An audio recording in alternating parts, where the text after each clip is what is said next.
Hey everyone, and welcome back to another episode of Crypto Invest. So today I want to discuss with you about Ethereum, the second largest cryptocurrencies by market cap.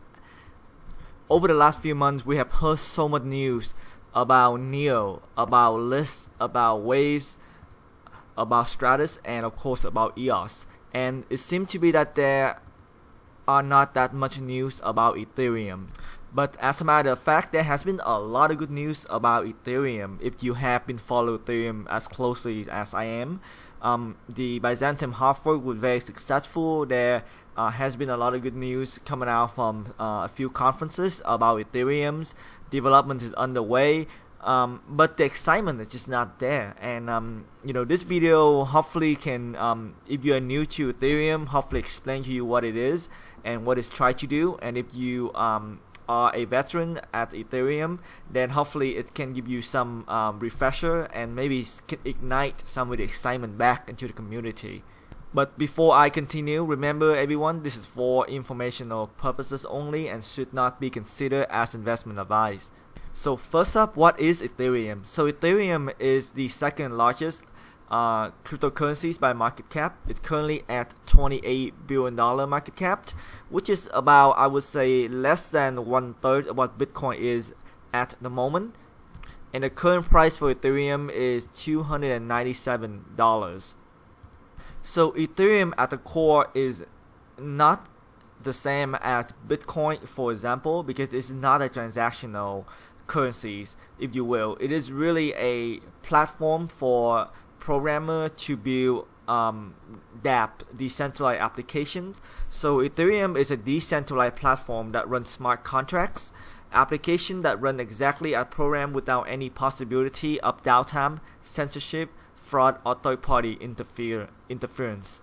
So in short, it is programmable money. So imagine Bitcoin is a decentralized currency, meaning that no one can stop Bitcoin, no one can reverse Bitcoin, and no one can censor Bitcoin. It is a totally decentralized network run by people, and it has zero downtime as of this moment. So Ethereum is trying to do something, but besides trying to do a decentralized currency, it is a decentralized platform that allows you to run an application without the possibility of any downtime and without a possibility of being stopped by anybody.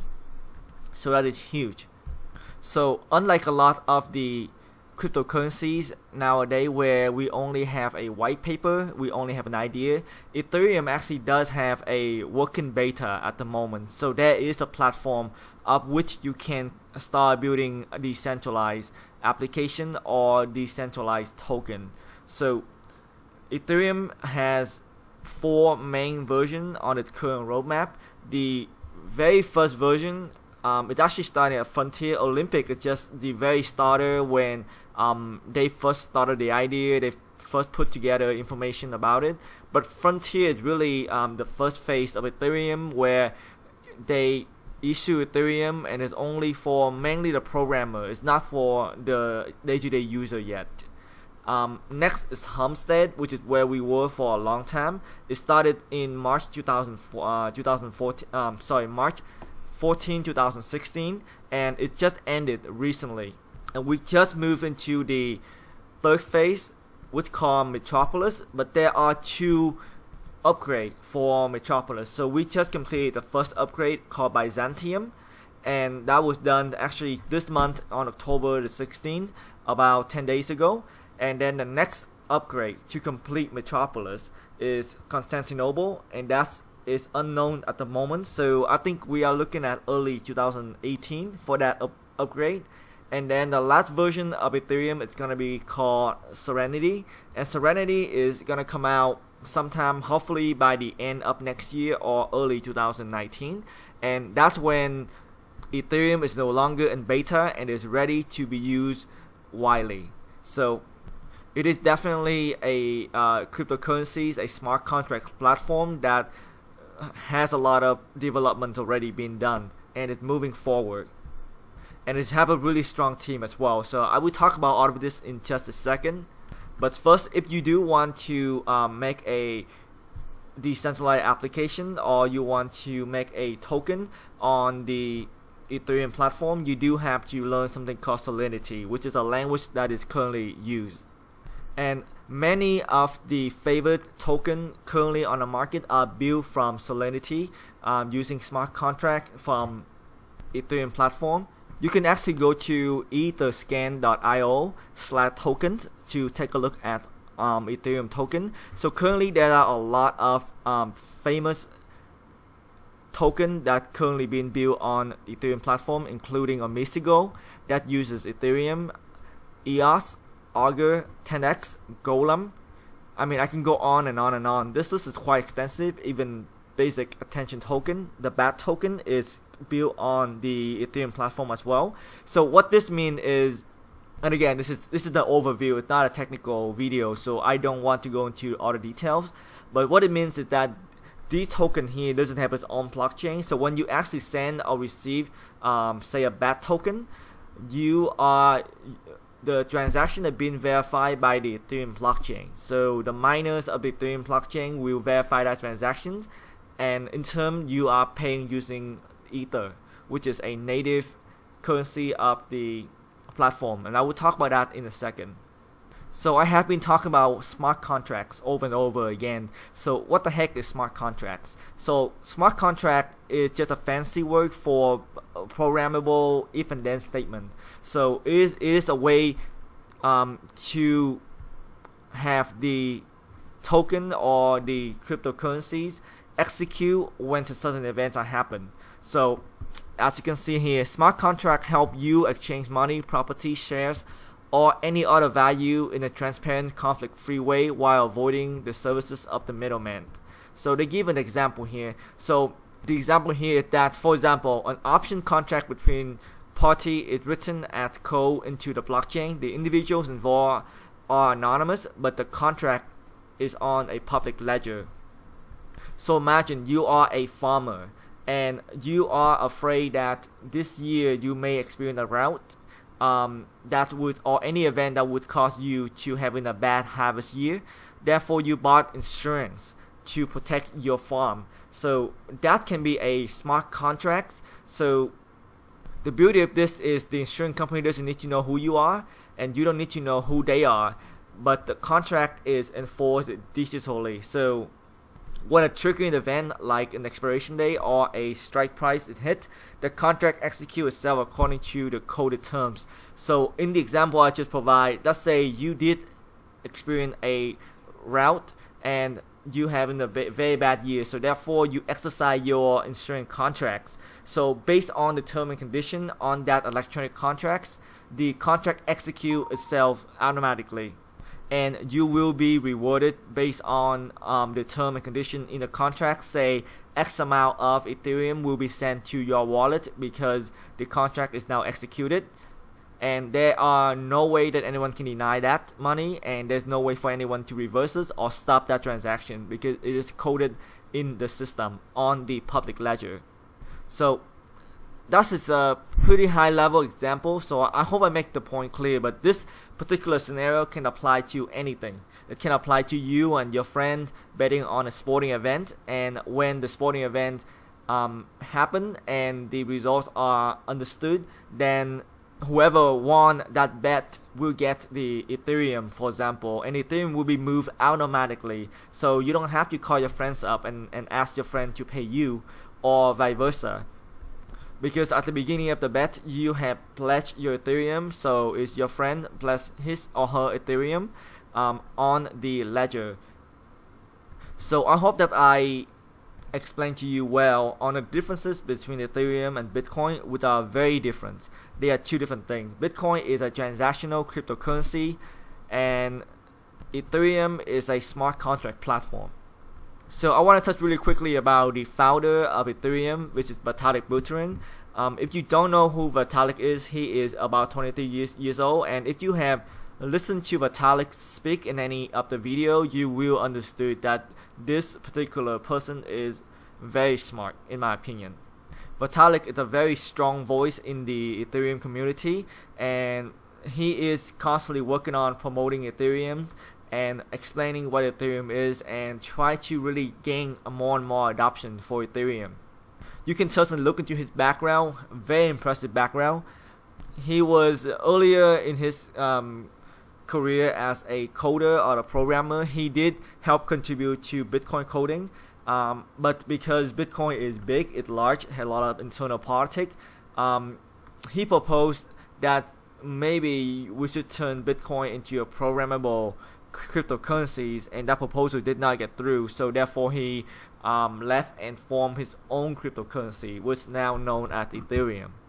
So in the white paper of Ethereum, they have identified 3 real-world type of use cases for Ethereum. So the first cases is that application that manage money. So Ethereum can be used to build any application to manage your money. And then second is application where money is involved but also requires other information as well on top of money.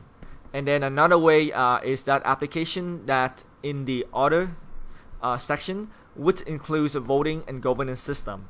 So the first use case is app that manage money. It's pretty straightforward. Is working like a transactional cryptocurrencies. You send money, the network verifying it. It's on the public ledger. It's a peer-to-peer transaction like Bitcoin. The second case is application that involve money but also other items, like my example of the insurance contract between the farmers and the insurance company. When the event is triggered, in this case a weather event is triggered, then the contract is executed. And the third use case is to build what called a decentralized autonomous organization, also known as DAO, DAO. So basically it allows you to use your Ethereum based token or Ethereum to vote on an event of the organization. So let me explain this a little more. So imagine in every single organization or company that maybe the company you work for, you do have rules and regulation and policy and procedures. Those are enforceable by people but not by system.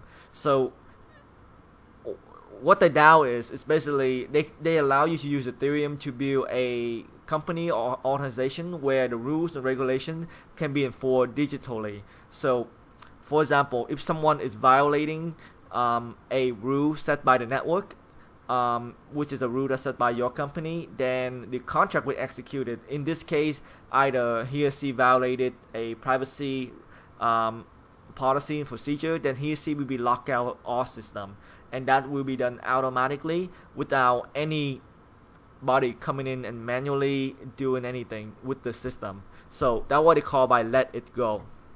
So a decentralized autonomous organizations are very interesting. So the best known use cases or attempt to do so is called the DAO, the infamous DAO of Ethereum. So if you don't know about this, is what happened is in 2016 there was a project called the DAO, where a group of people are putting together a project, and the plan is for the participant to receive the DAO tokens. Then they can use the DAO token to vote which project to fund for the selecting project to invest in, and it rely on the wisdom of the crowds. It relying on the crowd thinking. You know, whatever they use the token to vote, that's what the money will be used to invest in different projects. So there are a few ways that the DAO intended to improve the governance of today's companies or organizations. So one way is anyone with an internet access could hold DAO token or buy them. And next is the DAO creators could set whatever rules they are voted on. Now, what that means is the DAO function similarity.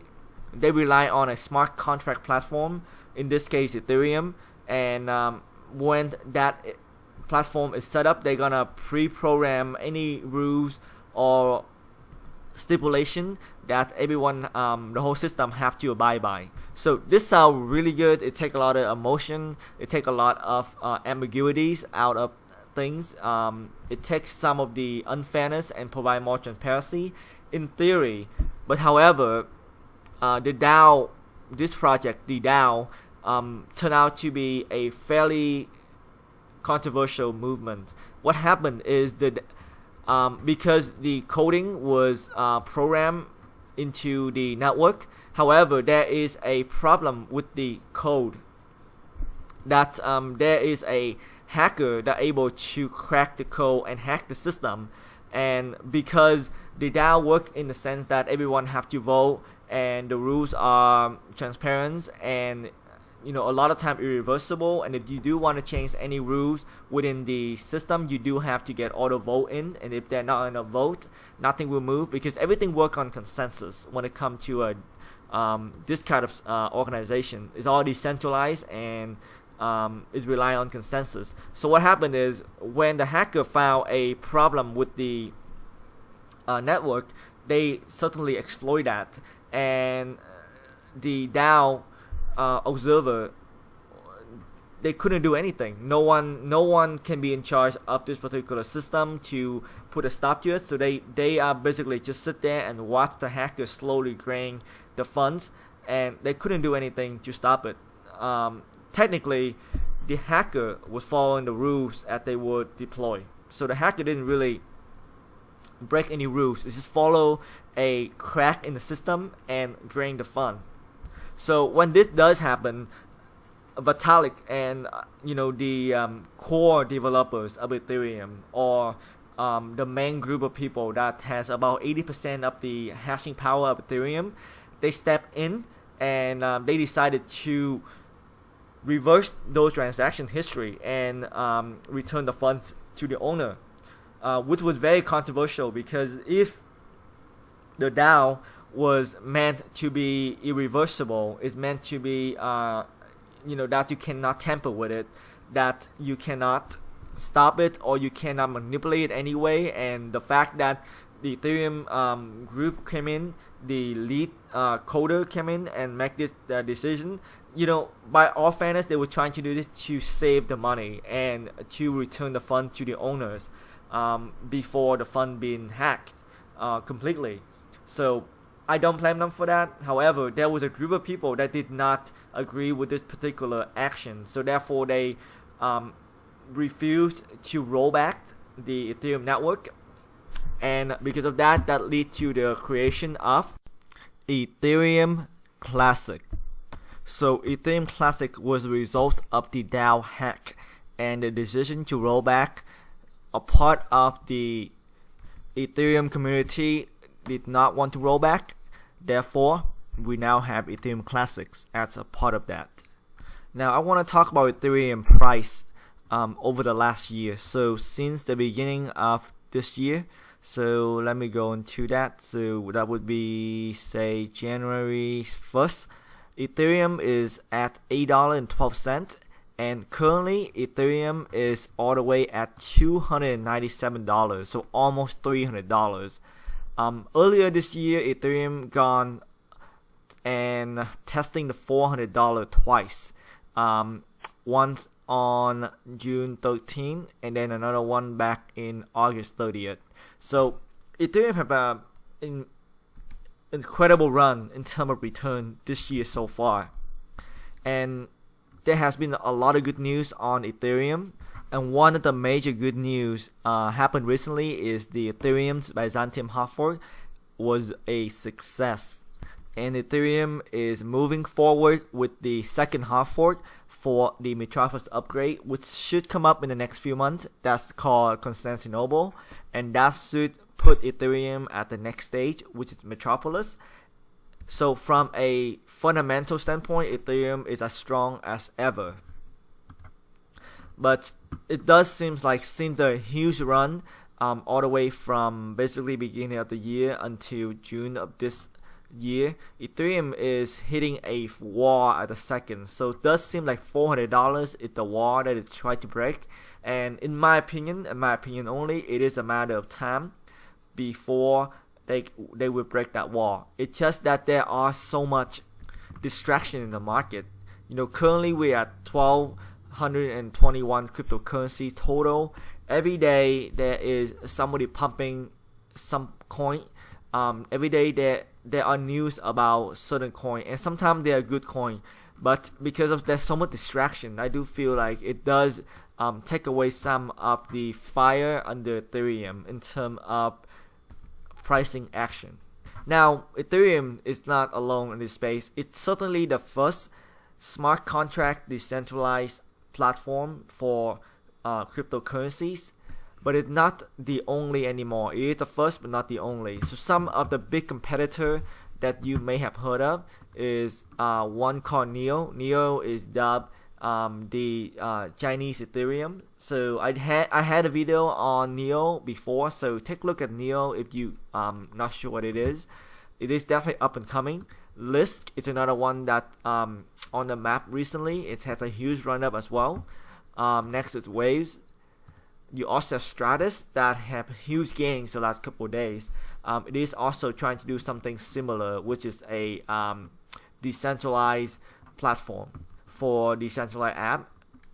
And then of course you have EOS, which some people call it the Ethereum killer. It's trying to do everything that Ethereum is trying to do, but do it a lot better and cheaper. But keep in mind that EOS is currently still an idea. It's only have a white paper with not really any solid coding yet, and also there are no decentralized application built in EOS at the moment. So currently it is still, in my opinion, a white paper. So keep that in mind. The one thing I do want to point out is you will hear on the news, you will hear from different people that there are so many better alternatives for Ethereum out there that trying to do what Ethereum is trying to do, which is smart contract and decentralized application.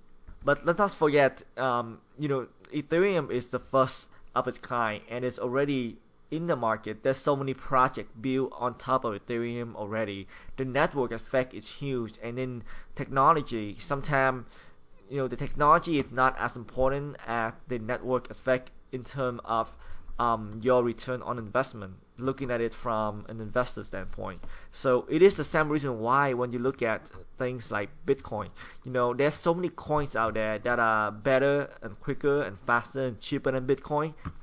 For example, Litecoin or Dash. But Bitcoin is still the king. Bitcoin, it has $96 billion, which is huge. It's like 45 times more than Dash and Litecoin. And it have a dominance of 56%. And the reason why, because of the network effect. Bitcoin was the first.